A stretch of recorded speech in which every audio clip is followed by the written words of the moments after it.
Welcome, everybody. We are just about to get started, so about 3 more minutes, and hang tight.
Okay, let's get started.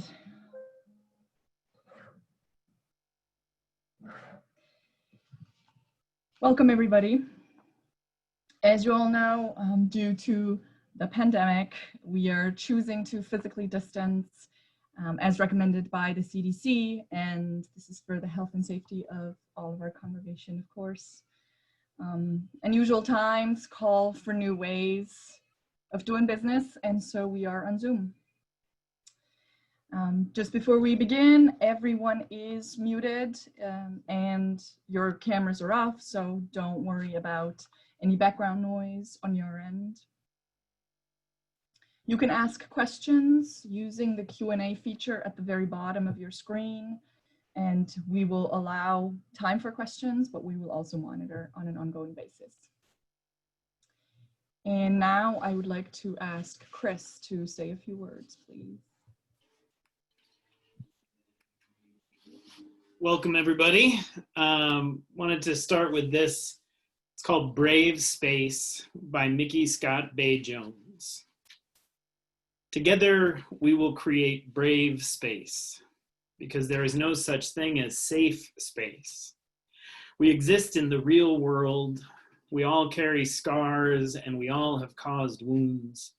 In this space, we seek to turn down the volume of the outside world. We amplify voices that fight to be heard elsewhere. We call each other to more truth and love. We have the right to start somewhere and continue to grow. We have the responsibility to examine what we think we know. We will not be perfect. This space will not be perfect. It will not always be what we wish it to be, but it will be our brave space together. And we will work in it side by side. Welcome, everyone. Thank you, Chris. So today during the meeting, we will be doing our votes through what's called Zoom polling. And I want to take a moment to walk us all through how exactly that will work. We will then do a mock vote just to practice and then officially begin. So just at the top, a reminder, only members of First Church in Belmont can vote. Youth members can vote on everything with the exception of the budget. So when the time comes, you will see a window pop up on your screen. It will have the motion at the top in a green box. And then it will have two sections that are almost identical. This is the important part. If you are the only member in front of your device, then vote in the first section, and in the second section, just click no additional member. If you are with somebody else, so if there's two members in front of your device right now, then one of you sort of votes in the first section and the other person votes in the second section. If there are more than two members in front of your device, this is the time to go get an additional device, because the way we're doing this now doesn't allow for more than two members voting per device. So this will all become clear once we go through it. You can change your vote until you hit submit. And after you do, you can't change it anymore, right? I will announce the results right after the voting is closed, and I'll give you a heads up when we're about to close the vote. So let's try this.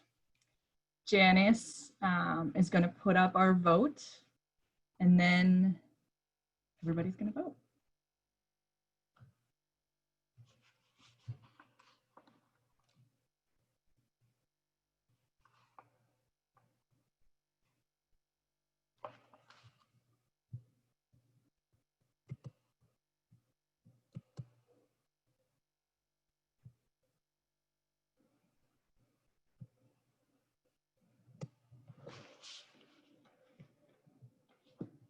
So just a reminder, if there's only you in front of your device as a single member, you have to click no additional members in the household in the second section and then hit submit. Otherwise, your vote won't be counted.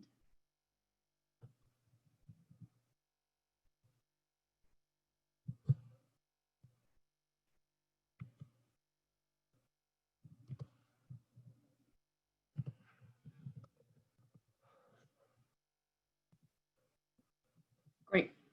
So we have 90% of participants who have voted. I will give it just another couple of seconds for people to make up their minds about chocolate ice cream. I know this is a very difficult decision. And then we're going to close the poll. So we're going to end voting now. And then I will tell you what the probably not surprising result is.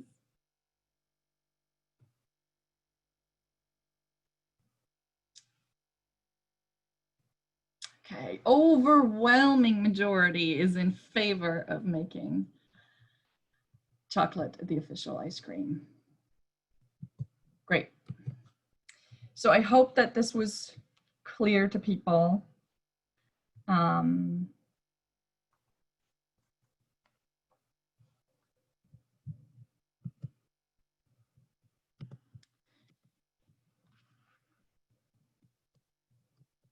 I just want to remind those who I've spoken to about making the motion and seconding the motion to please type that into the Q&A function at the bottom of your screen. Okay, so we do have a somewhat abbreviated agenda today with only 4 actual votes. We approved the annual meeting minutes from last year, 2019. We will approve, so it's the plan, the fiscal year 21 budget, and then the slate of candidates as presented by the nominating committee, and then we will adjourn the meeting. So we'll do this 4 more times. And with that, let's begin.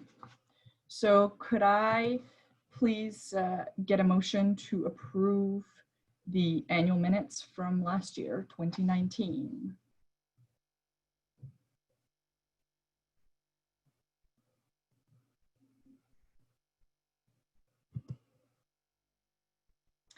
Martha moves. Can I get a second, please?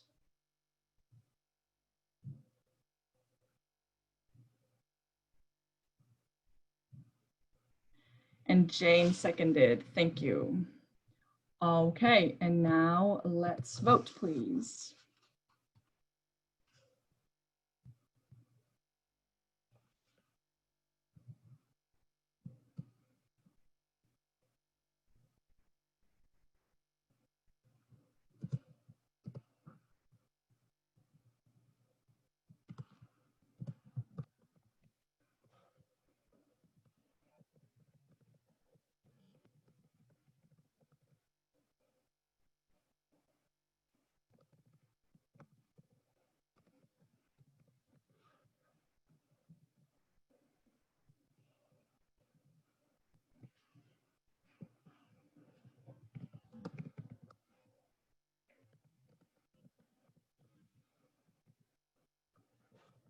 Okay, 90% of you have voted. I will give it just a couple of seconds, and then we will close the vote.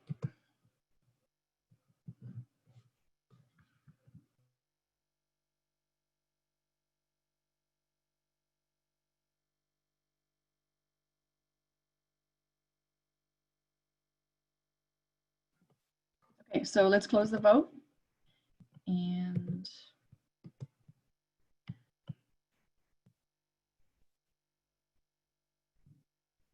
see what happens.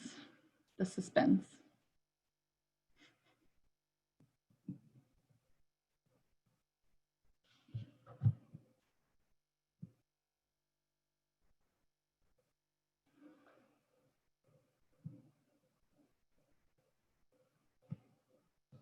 I will take this second to thank Ian and Janice, who are doing all of the work in the background here, being our host and co-host.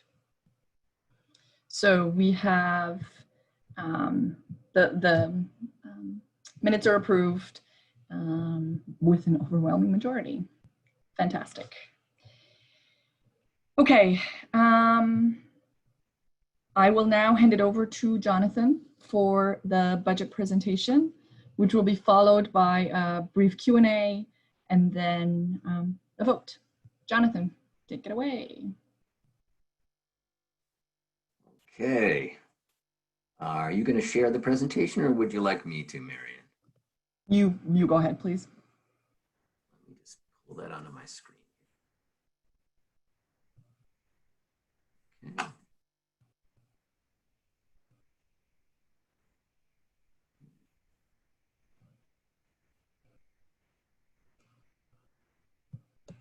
Okay, hopefully everybody can see my screen. There we go. Can everybody see that? I assume it's yes. Okay. I can't hear you, so I can just see the screen. So thanks very much.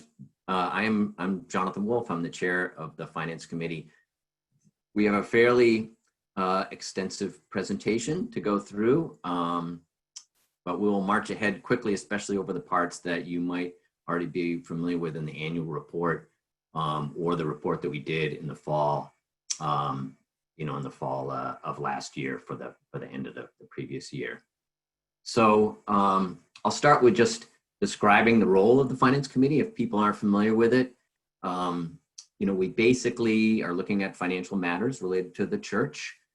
We measure those, especially with help from Penny, our treasurer. We project, we try to assess the financial health of the church. We look at ways to optimize the finances so that we can give the most amount of money available to the parish board to determine how to fund our programs. We communicate financial matters like we did in the town hall last time, and we give advice to the parish board, but we really don't make firm decisions. The parish board is the one that decides on how to spend the money during the year after approval by the congregation.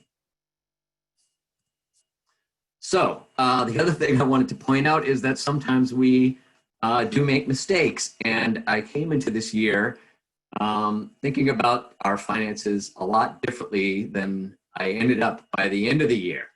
Per the annual report, if you read it, in a lot of ways, I thought we were being substantially too conservative. I thought that our stabilization fund was probably too large. It had been growing for many years, and I thought to myself, well, there's no way we can have another recession that's worse than the Great Recession, right? That was the greatest, recession of my lifetime. So I thought, we probably aren't really needing to as much of a stabilization fund and don't need to be as conservative as we were. So by the end of the year, I really felt like I had been a dunce. I hope as you're looking at this picture, you're chuckling and not just nodding your head, but that's sort of what a pandemic and a sudden change in events does to your ego and your thinking is how you're going to progress. The good news is that I was luckily surrounded by complete geniuses. Everybody else on the Finance Committee is just brilliant. They're wonderful people to work with. They're super smart, super motivated, incredibly diligent, and each bring really valuable skills to the committee. So I know nobody can hear you, but at home, please, give them a virtual round of applause. They really worked hard, throughout the whole year. And I also want to call out my predecessor, Scott Johnson, who was chair for a couple of years before I became chair. He also was a genius in terms of setting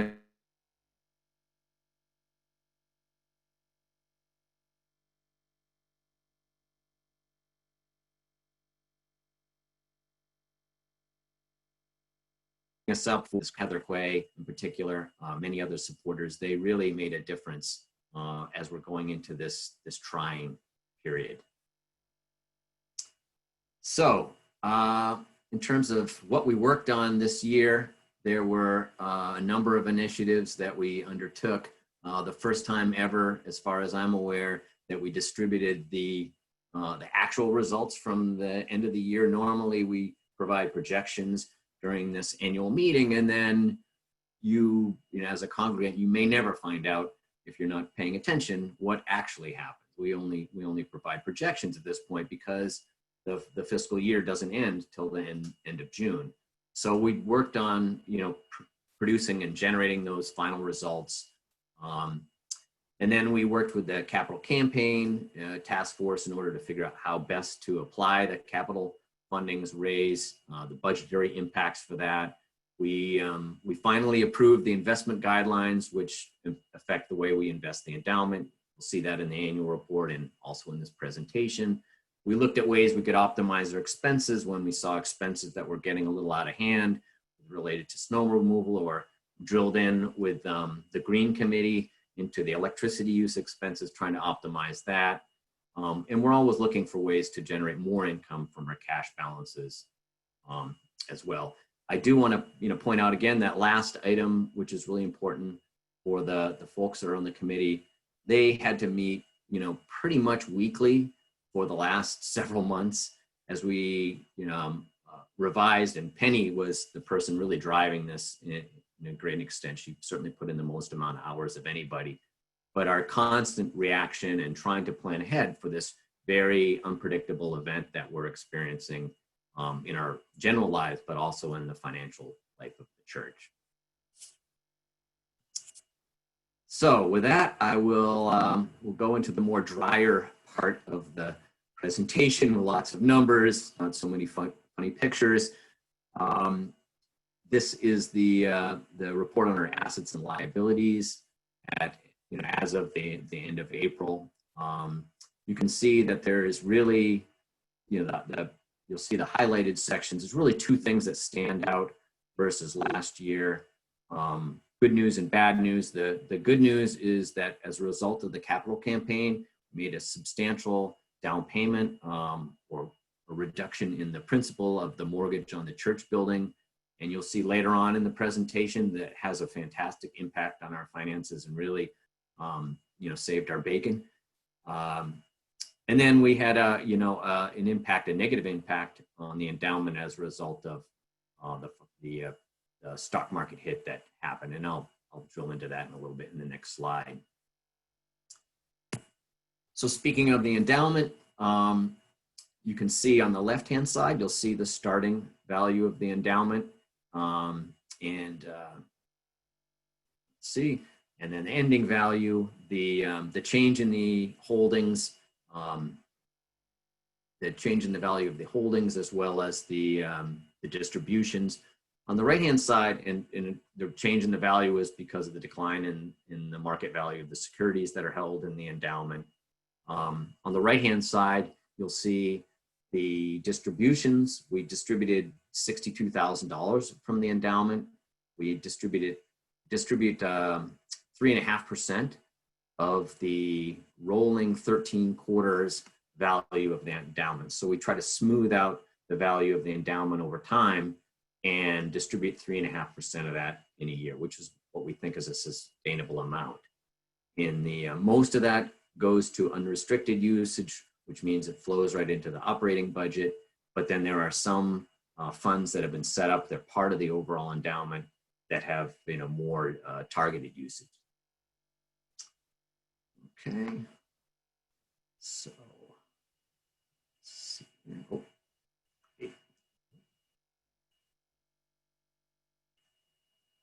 All right, let me just move ahead. Okay, so the endowment, how is it invested? This is all in the annual report too. So if you want to look at the details a little later on, you can certainly find them there. But at a high level, basically we invest and we work with an outside firm called FL Putnam that helps us with finding these right investments, reallocating them and rebalancing the portfolio on a quarterly basis, helps us with distributions and how those are handled, or when people make contributions of shares of stock, sometimes people do that. And as part of their pledge or other contributions to the church, they deal with selling those and incorporating them into the overall endowment. So we have a balanced portfolio that's about, our targets are 70% equity, 25% fixed income, and 5% cash. But there's actually a range for each one of those, and it varies a little bit from quarter to quarter. Most of the equities are invested in low cost, diversified ETFs. We need to avoid the energy and utility sectors if you look at S&P sectors, because we have passed that initiative to divest our holdings from fossil fuel related organizations in the Carbon Underground 200. So Putnam helps us work around that while still maintaining a diversified portfolio that tracks as closely as possible to the S&P 500 on the equity side. And then we have fixed income, and they help us choose individual securities. We typically can't use bond funds because they would result in us violating the investment guidelines with respect to fossil fuels. The overall return of the endowment is sort of down on, you can see that on the right-hand side. It's been on the equity side, we did a little bit better than the benchmark that we're measuring, a couple tenths. A little bit worse on the fixed income side. I think it's primarily a result of needing to buy individual corporate bonds as opposed to broader funds there. But we did pretty well, pretty close to tracking what we wanted to. And, the overall return of that has been within our expectations. So the final results of last year, and, again, a reminder, our fiscal year ends June 30th. So this ended. This is the year ending June 30th. Just a quick recap. We did a little bit better than we had budgeted in terms of pledge income. We did a little worse in terms of rental income because we had a renter that we thought we were going to have for the year, and they didn't come through. And on the other hand, we had some benefits on the personnel expense side. Typically that results from the timing of hires. So if we have somebody we expect to start at a particular time and they start later, or they don't sign up for the health plan and we thought that they might, or that kind of a thing. And on the other hand, we had higher building and utilities expenses, primarily for snow removal, electricity, that kind of a thing. The net result is that we had a surplus of a little over $6,000, which is better than we expected at the annual meeting. And all that went into the stabilization fund, which means it's going to be getting spent shortly, as you'll see coming up in a bit. So the projections for this year, I'll break them down into two parts, the revenue and the expense side. And these are from Penny, our fantastic treasurer, who is just excellent at projecting this out. She's been in the position for 5 years now, so she's got the experience to do a fantastic job at this. The main variances that we see, that we certainly are projecting pledge to come in a little bit lower than originally budgeted, but the more surprising thing is the rent. As I said, we sort of got a renter that that didn't re-up with us, that we thought it was a fairly substantial one during the course of the year, so that made a big impact. And then the endowment interest one, I'm going to come back to that on the next slide and sort of explain it all together on the next slide. But we have a positive on that side from endowment and interest, which I'll explain as I look at the expense side. So back at the expenses. So now let me explain that. Because you'll see here that we also have a reduction in our spending for committees. And the reason why is, and you'll see a couple different things. One is you'll see up here this $37,000 for debt service. In previous years, that had been $74,000. So for this year, the reason it's so much less, we actually cut it in half from $74,000 down to $37,000 in debt service, and that's because of the capital campaign. The pay down of the mortgage made a huge impact in our debt service, and it came fairly late in the year, like right before the annual meeting last year. So we made the decision to, rather than just immediately spend that money, which we knew wasn't going to be, that huge drop of $37,000 in expenses, we knew that wasn't going to recur year after year. So what we said is, hey, we'll put that money into the building fund. And we've got plenty of building fund projects. We'll do that for 1 year and buy us some time in order to figure out how we really want to handle that longer term. So that's why you'll see on the previous slide this change from the endowment and interest from $25,000 to $45,000. That's because the $25,000 was an artificially low number from the endowment, and we decided, I think it was the prudent thing to do, that when we hit this crisis, we said, no, let's not just put that immediately into the building fund. Instead, we're going to use that money as we normally would have on a normal year. So that's why you'll see that change there. And the similar thing over here, we had an expense that was also money being placed into the building fund, and we reversed that as well. So the building fund got its normal amount that it would have gotten on a regular year, a normal contribution. And this allowed us to essentially get to the point of being able to close to, actually balance the budget. I was also going to point out one other thing. These categories sometimes can be a little bit confusing, and the personnel expenses and the committee expenses for the music committee actually includes some of the personnel expenses. Maybe in the future, as we're looking at how to do this reporting, we might actually move that into personnel because it's a little bit more than you might otherwise see. So I think that that is just about it for the projection. There's one other thing that I want to point out, and that is the impact of the capital campaign. And another kudos to everyone that's involved with that, the leadership and the people that made contributions to this. It looks like we might have a slight surplus at the end of the year. If we had not had the capital campaign, we would be looking at about a $35,000 deficit for this year. So that's just a huge impact, and the timeliness of that capital campaign cannot be overstated, how wonderful that was to help us balance this budget. We just wouldn't be in the position we are without that. So thank you so much to those folks. Okay, so let's take a look at the coming budget for FY21.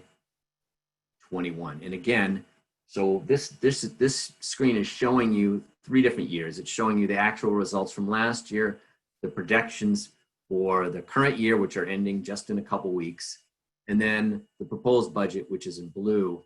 That's for the coming year, starting July 1st. And so there's several things that are substantial changes. The first thing I wanted to say is that compared to the town hall that we had a few weeks ago, the pledge number is actually up. Our pledge expectations are up about $15,000. So thank you to everyone who attended the town hall, looked at the situation, and increased their pledge for the next year. And thank you so much for the stewardship committee and all the work that they've done. It really is making a difference. And so you'll see that number is larger than we anticipated. The rent is as we anticipated at the town hall, but is substantially less projected for next year. And that's pretty straightforward. We're not expecting any rental income this summer or probably this fall either. So that's a substantial amount. Now we still have rental income that comes from the Johnson House. That's right next door to the parking lot there. So we still have a good amount of income that still comes under the rent category. For fundraisers, it's a little bit confusing. It looks like we're expecting more money from fundraisers. This is actually more rebalancing. We have the primary fundraisers are the auction that we have every other year, and then also the musicals. We're still anticipating having a musical probably in the spring next year. And then what you're seeing here is just the normal share that we would have from the auction spread out over a 2-year period. The reason it was really low in FY19, the first one, is because we didn't have any auction that year at all. And then for FY20, we just took a little bit less than the full amount. So what you'll see is the remainder of that going into FY21. The other thing you'll see here on the far right is we started to take a look at one of the concerns that we had on the finance committee was, as we're putting together this budget, since it's so different from what we've had in the past, is it going to be sustainable for the next year? In other words, we're going to be okay looking a year out? And we actually went through this process, and we don't want to get into the details here, but it looks like if things go reasonably well, we should be able to have a total income of around $800,000 in FY22, assuming that the pandemic resides during next year. If you take a look at that FY19 numbers and you imagine that we had a regular fundraiser amount that would add another $25,000 or $30,000 to that, maybe a little bit more in pledge and offering, we could have actually come close to achieving that $800,000 that year. So we think that there's a good chance we can actually have a really strong FY22 from an income side, assuming that the pandemic subsides. Looking over on the FY21 expense side, the budget for expenses. The first thing to note is the personnel expenses are going up substantially. When we had the town hall, we were anticipating a 3% increase in compensation for the non-ministerial staff. That means everybody but Chris. As a result of two things, we are now budgeting for a 9% increase in the compensation for the towards getting everyone towards the midpoint of the UUA guidelines that we had been talking about at the annual meeting.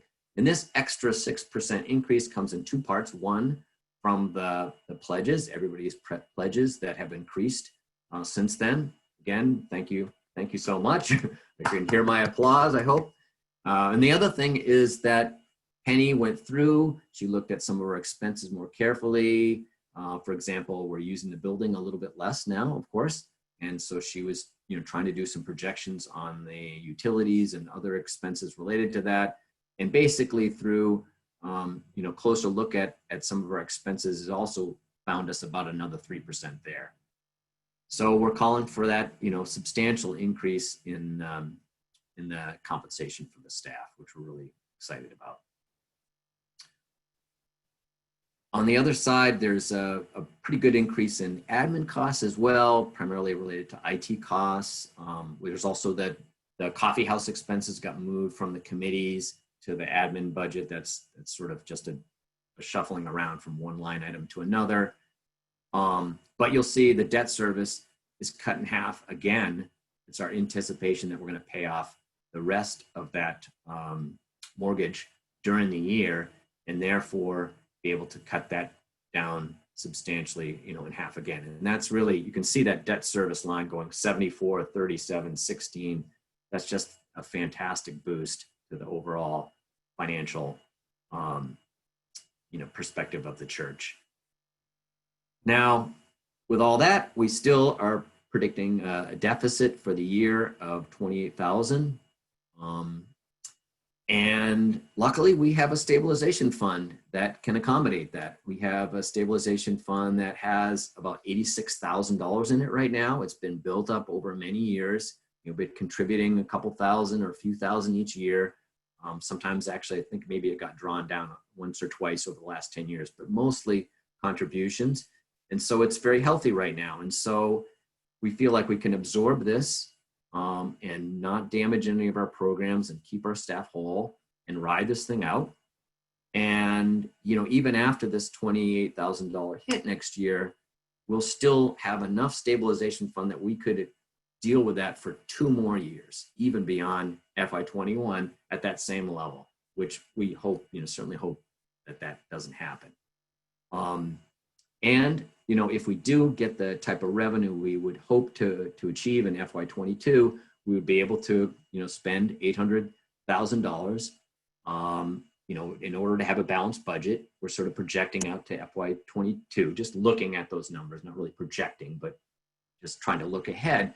And you can see that if we look out towards FY22, that next year, that debt service will go from 16 down to 0 that next year. That's what we're anticipating. So that gives us 16,000 more to work with, plus another 15,000 just because, or 14,000 as we go from 786 to 800,000. So really a substantial amount of about 30,000 more dollars potentially that we could use to, in terms of expenses in FY22, again, to either improve our programs, to increase staff compensation, et cetera. So we think we're in a healthy position going forward with this budget, even though we have that short-term hit to the stabilization fund. So this is probably, a pretty good time to do some Q&A. And then I'll, go back, I'll give you my summary as to the position of the, overall assessment, and then we can do the vote. Does that sound good, Marion? That sounds great. Yes. So so far, I didn't cut out or anything. Nope, that's perfect. So this is a good time, as Jonathan said, for you all to Type in questions in the Q&A box that you can find at the bottom of your screen, sort of in the middle. If you don't see it, then hover your mouse a little bit and it'll appear. So I want to give you time to type in your questions. And we did have a couple of questions about how many people are attending and whether we have a quorum. And so yes, we do have a quorum. I know that for a fact. How many people are attending is a fluid answer to your question. So we topped out at 101 devices, which means at least 101 people. But we did have 103 votes for the first vote. So I anticipate this to fluctuate, but nowhere close to our quorum. So I think we are absolutely good on that front. So Jonathan, our first question is very specific, and maybe you could sort of add some context to this. How much did we save from avoiding fossil fuels investment this past year? Maybe you could just talk about how that works and how we think about that now. How much we saved? Is that? Yes. How much did we save from avoiding fossil fuel investments? I don't really know. If you looked at the benchmarks, so it looks like, I go back, and this is in the annual report too. So you can see our total equities. This is the only, it's hard to tell exactly, because I would say on the equity side, we did a little bit better than our benchmark, which would have been, a blend of the S&P 500 plus some international. So, maybe we did a couple tenths better on the equity side. On the other hand, we weren't able to purchase, blended bond funds, because a lot of bonds are issued by organizations that are in the fossil fuel sector. And so our performance on the fixed income side was pretty good amount worse, but then we have more equity than we do have fixed income. So I can't give you an exact answer.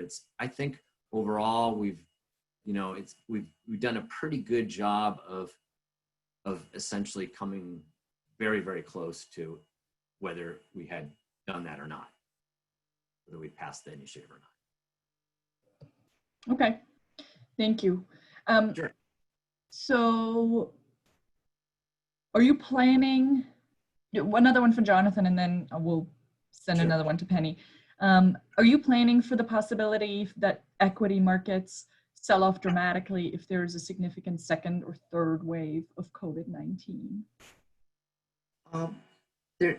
We're not doing any specific planning around those matters. We don't try to do market timing.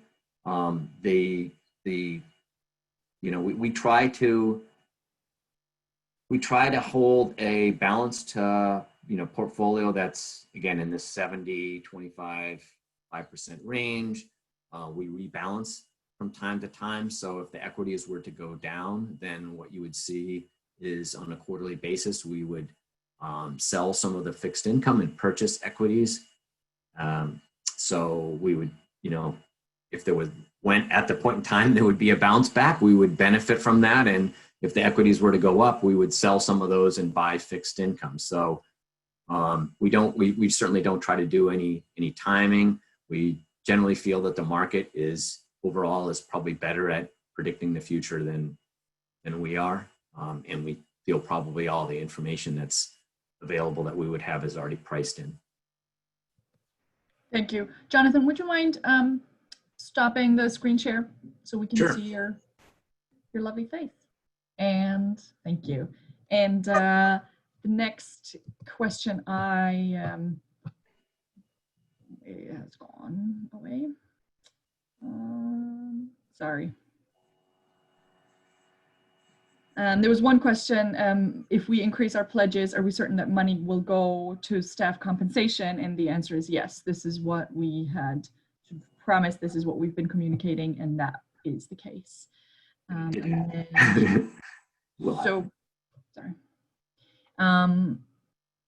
Why do we believe the pandemic will not have a bigger impact on our pledges?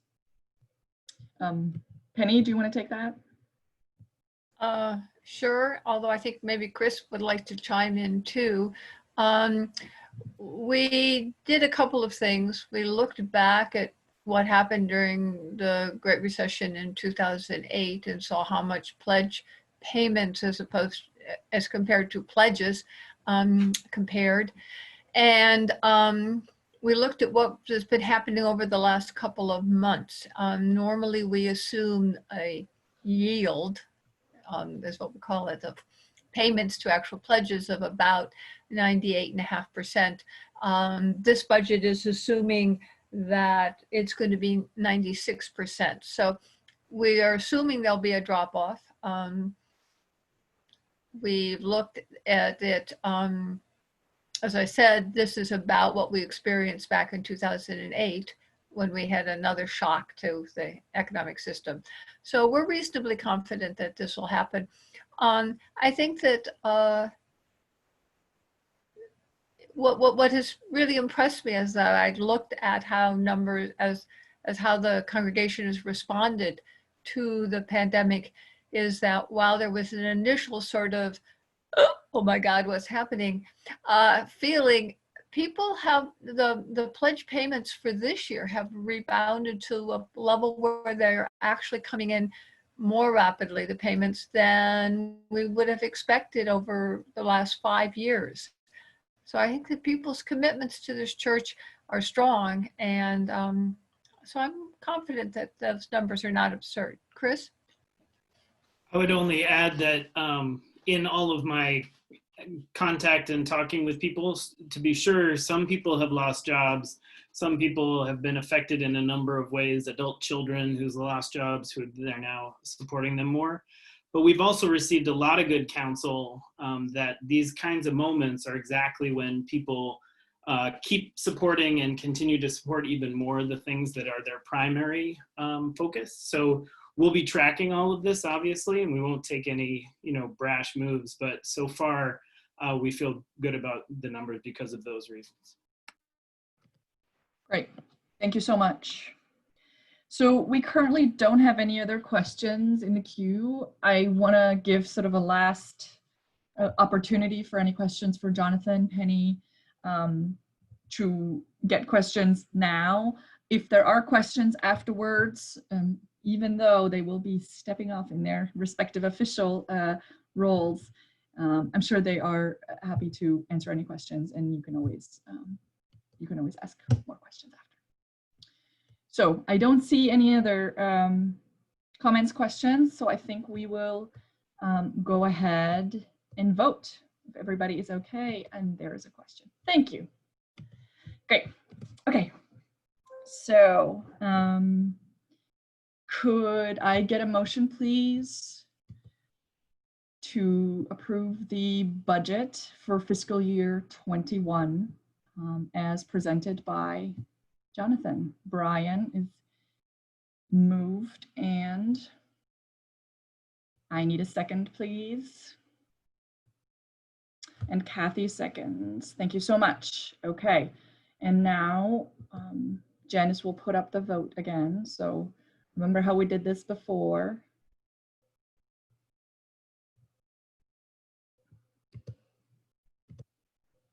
For those of you who came in maybe a little later, if you are the only member in front of your device, you have to select something in both the first section and the second section, but please only vote in the first and say no additional members in the household in the second section.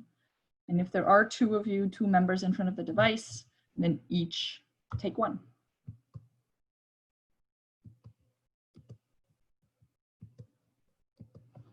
And as we wait for people to cast their votes, I sort of started saying, but I want to just reiterate my thanks to Ian and Janice, who are working magic behind the scenes.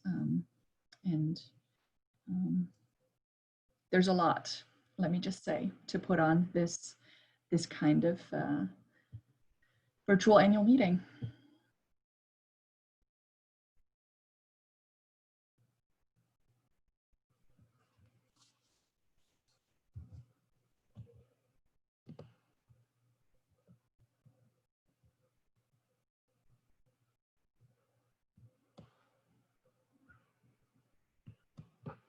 We are waiting for the numbers to come in.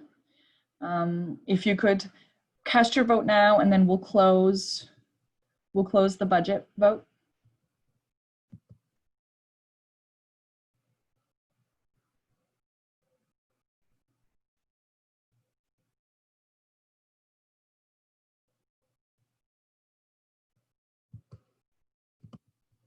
And we will hear the results in one moment. Stay tuned. We should have elevator music playing right now.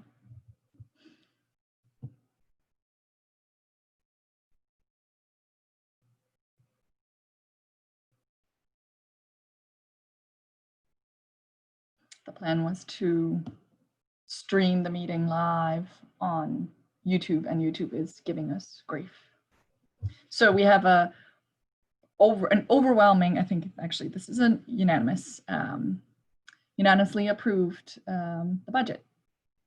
Oh, 4 abstain. Okay. So the budget is approved. So moved. Yay. Thank you very much, everybody. Moving on. Thank you, Jonathan. And this is the time in the meeting where I have the pleasure of thanking all of the parish board members and officers and committee chairs who are leaving their respective roles. And this is the part that makes me really sad that we are not in person together, because I really want to give every one of you a big hug and thank you in person, but can't do that. So I hope you all know about the countless hours that all of these wonderful people have poured into the work, and so much of First Church is because of them. So here they are with a deeply heartfelt, if inadequate, thank you.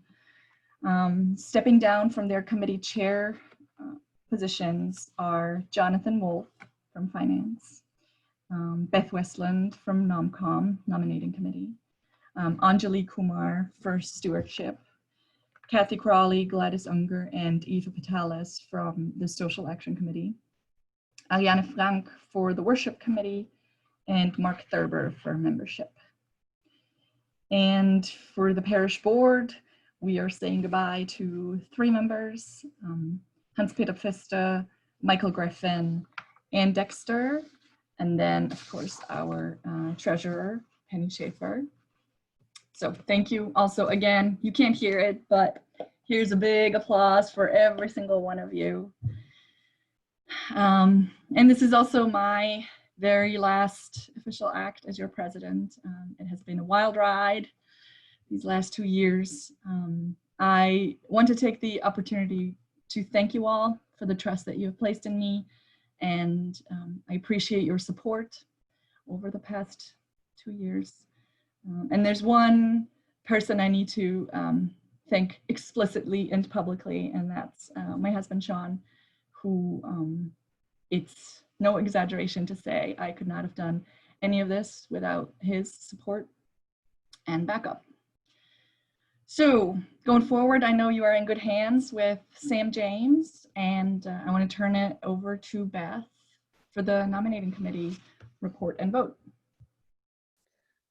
Thank you, Marion. I'll go ahead and share my screen.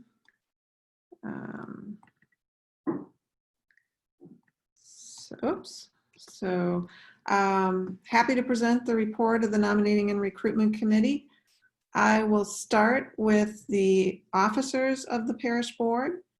So Sam James has been our vice president for the last 2 years, and he is the nominee going forward for president. Lori Graham has stepped up and agreed to be the nominee for vice president.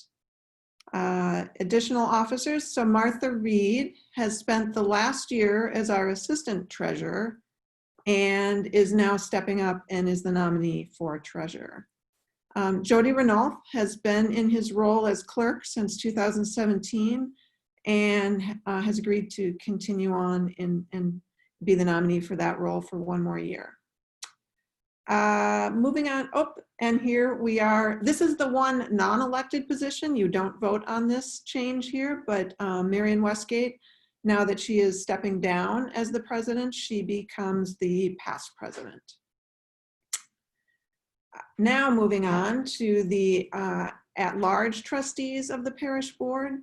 We have 3 at-large trustees who are continuing on, and they are Steve Saar, Abigail Donner, and Baird Klemasmith. We also have 3 new at-large trustees who are nominees this year, and they are Pam Eggert, Anjali Kumar, and Doug Masita.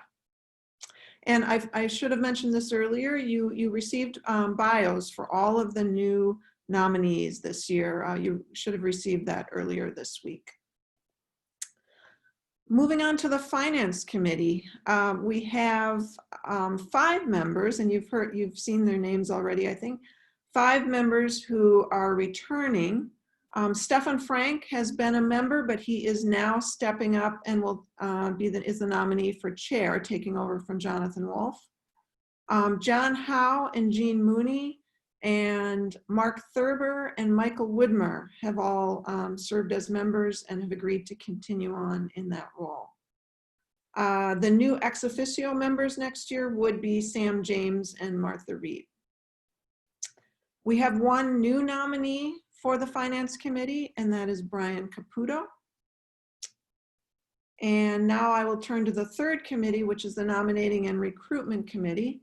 We have 3 members who are continuing on, and Jennifer Roderick has been my co-chair this past year, and she is the nominee to continue on as co-chair. Richard Waring has been a member this past year and is the nominee to be the 2nd co-chair. And Leslie Wolf has been a member for the last 2 years and is a nominee to continue in that role. We have 3 new members, new nominees for the Nominating and Recruitment Committee, and they are Nicole Griffin, Karsten Kupenbender, and Jean Widmer. Jean Widmer is one of the past presidents of First Church. So this report is respectfully submitted by the Nominating and Recruitment Committee. In addition to my co-chair, Jennifer Roderick, the committee consisted of Margaret Eklund, Bev Freeman, Richard Waring, and Leslie Wolf. I would like to extend my sincere thanks on behalf of this committee to everybody who has agreed to step up and provide service over the coming year. Your contributions are so incredibly valuable to First Church. And I'd also like to thank my colleagues on the Nominating and Recruitment Committee. This is a terrific committee. Everybody contributes, and it's been a lot of fun to work with them. So with that, I will stop sharing and I will turn it back over to Marion for the vote. Great, thank you. So can I get a motion, please, to approve the slate of candidates as presented? Great, Leslie Coulterman, need a motion. Could I get a second, please?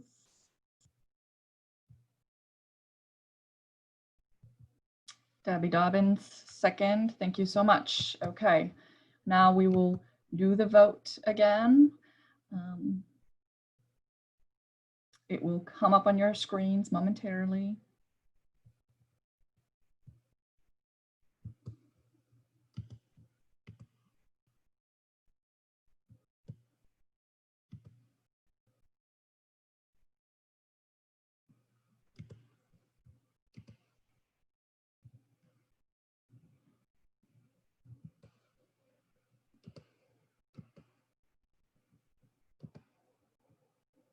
Okay, you're at 92%, so if you could please vote now and we will wrap in just a couple of seconds.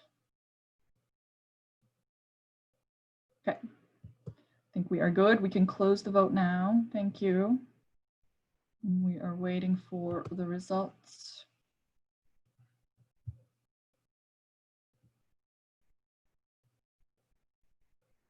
So, an overwhelming majority in favor of the slate. So we have 129 folks voting right now, just for those of you who asked earlier. So, and with that, I turn it over to your president, Sam James.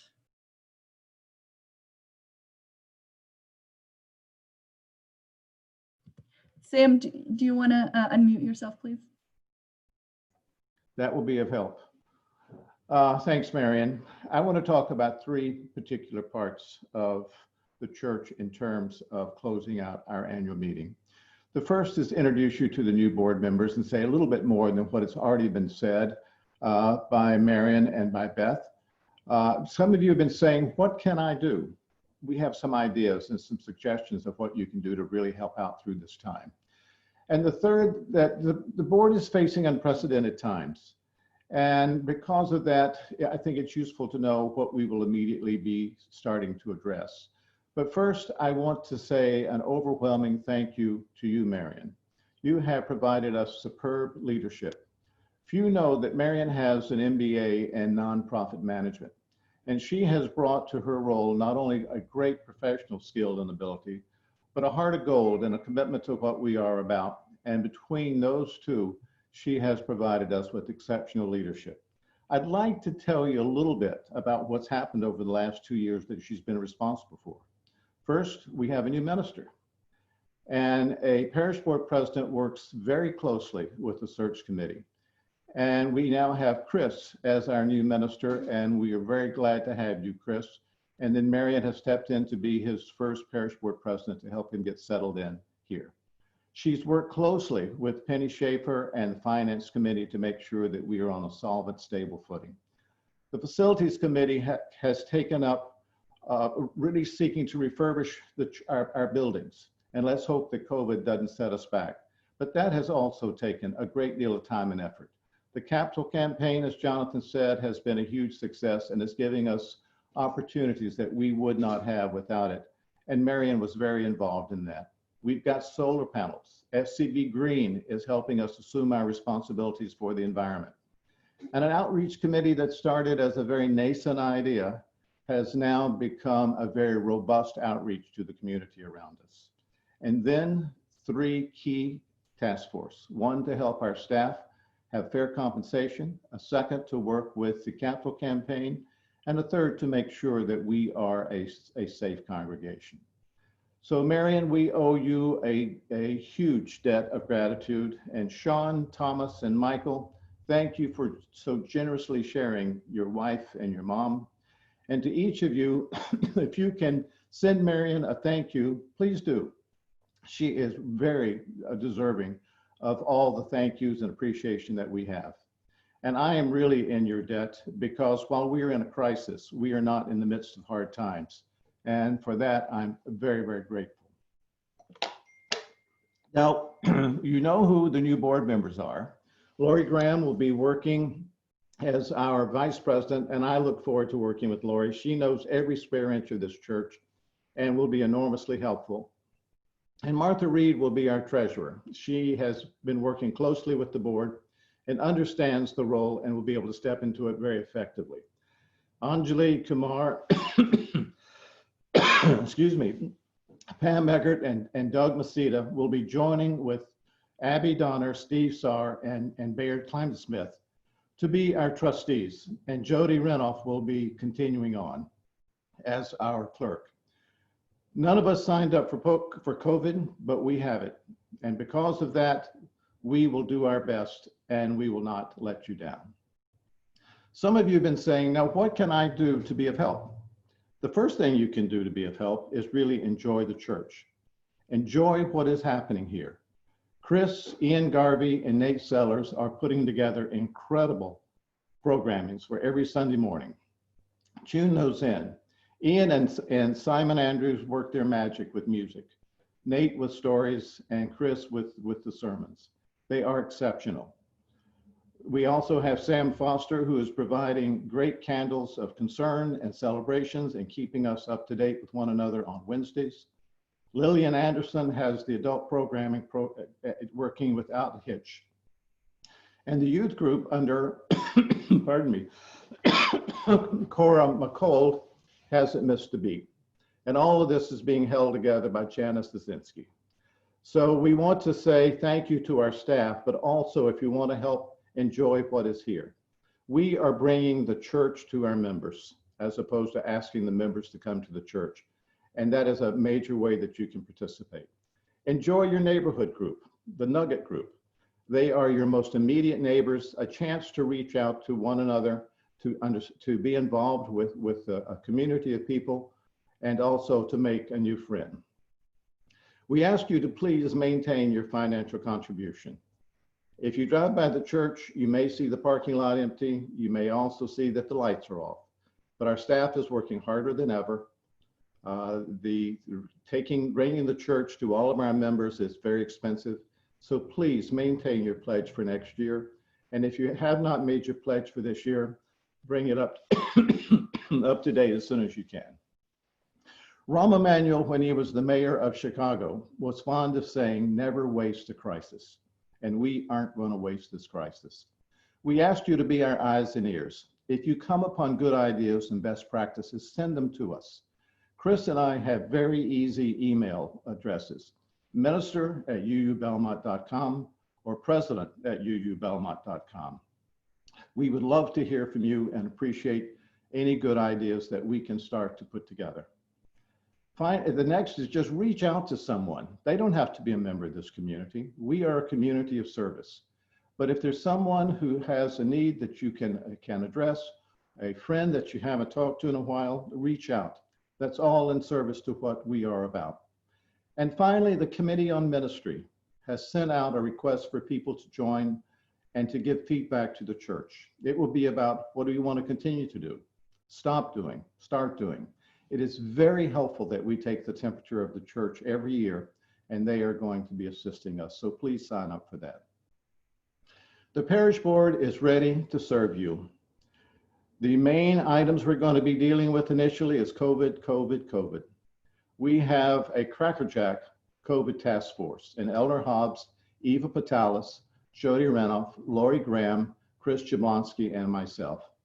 We are constantly monitoring what's being said about houses of worship through the CDC, as well as the Belmont and the Commonwealth's Department of Public Health. We want to get people back into the church as quickly as we can, but we have to go about it in a safe way. For sure, the church is closed from now until the fall, and in all likelihood, well into the fall. We will be meeting as a task force again in August, and we'll be making recommendations to the parish board about what we see and what to do going forward. We will also be working very closely with Stefan Frank and the Finance Committee to make sure we stay on a stable, solvent footing. And it may be a bit tricky because we really don't know what we will be facing. But we are also very committed to the fair compensation of our staff, and we will reinvest in that going forward into this year. And we will schedule town halls, as many as are useful, so that people have a chance to be updated and know what is going on in the life of the church. The next one will be on Sunday, September 13th. That's the Sunday we would gather after the annual meeting. And over the summer, we will send you more information so that you can participate in that. I would like to remind you that First Church has been through countless crises since our first gathering on October 28th in 1857. As we begin our 165th year, some key things have occurred over the years. During the American Civil War, Nancy Hill was a student in college, and she left college to go to the Mount Aubrey Union Hospital in Washington, D.C. as a nurse. She wrote back to her mom, who lived on Pleasant Street, and said, these are the types of things we need in terms of bedding, in terms of medical supplies, in terms of food. Her mother would gather people after church services and pull together Nancy's list and then send it on to her. And oh, by the way, Nancy Hill came back to Belmont when the war was over, and then she was off to Ann Arbor, where she attended the University of Michigan Medical School. And at the age of 41, in 1874, she became one of the first women doctors in America, a woman from our congregation. In World War I, we participated in the Lend a Hand program with the Red Cross to acquire supplies for the war effort, as well as sent 13 young men off to war. They all came home safely. And in World War II, we did the same thing, but with a different bent. Robert and Elizabeth Dexter were very involved with the Unitarian Association, and they and Seth Gano and Edward Whitty formed a group who started looking at ways of getting refugees out of Europe. That became the Unitarian Service Committee. We know it today as the UU Service Committee. 80 years later, it is one of the finest human rights organizations in the world, and it started right here in First Church. During the sanctuary movement, we were very active and involved. And in 9/11, one of our members was on Flight 11. And when he died, this church embraced his family and made sure they were okay, as well as providing leadership to our town. Now we face our own crisis, and ours is unique and different from everyone else, because in the past, everyone could stand shoulder to shoulder and eye to eye in the building and decide what to do. We are in effect exiled from one another, and that exile is hard. So we are taking the church to our members, to the community, to anyone who is interested, seeking to adapt our programs in as rich and varied and as wonderful way as we possibly can. 100 years from now, when people look back and say, how did the members of First Church adapt to the COVID crisis? I think they'll find out that we were resilient, we were resourceful, we adapted to the times, and that we met the spiritual and emotional needs of the people here. A day will come when we can gather in the sanctuary, and we can do it safely. And when that day comes, we are going to ring the bell until the clapper falls off. We'll gather and participate in all the rituals that people enjoy in terms of holding hands, singing songs, being able to give hugs to each other, and enjoying the worship service.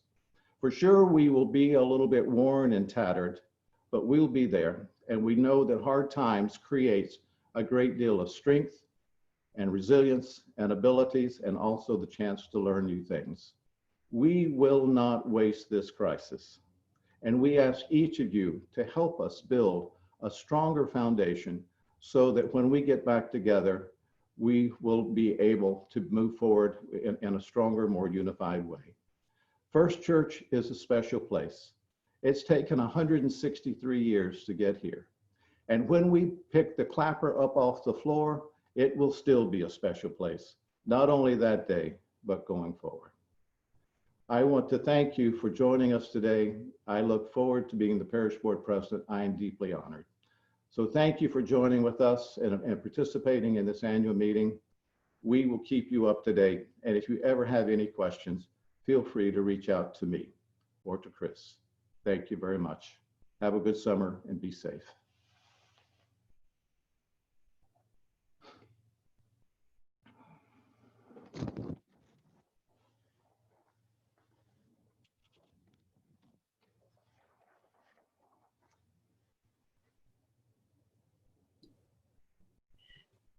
So is there a motion to adjourn? We have a motion. Is there a second? All in favor? This is where you might want to vote with your feet.